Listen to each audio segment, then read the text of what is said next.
ନମସ୍କାର ବନ୍ଧୁଗଣ।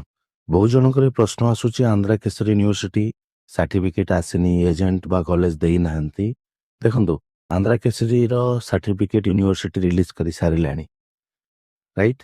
ତ ଆଉ ଯଦି ଆପଣ ପାଇନାହାନ୍ତି ତାହେଲେ ହୁଏତ ଆପଣଙ୍କର କଲେଜ ଆଣିନି ବା କଲେଜ ଠାରୁ ଏଜେଣ୍ଟ ଆଣିନାହାନ୍ତି ବା ଏଜେଣ୍ଟ ଆପଣଙ୍କୁ ଦେଇନାହାନ୍ତି, ରାଇଟ୍? ବା କଲେଜ ମାନେ ଡାଇରେକ୍ଟ ୟୁନିଭର୍ସିଟିର ଲିଙ୍କ କ୍ଲିୟରଲି ରଖିନାହିଁ, ଏମିତି କିଛି ହେଇଥାଇପାରେ।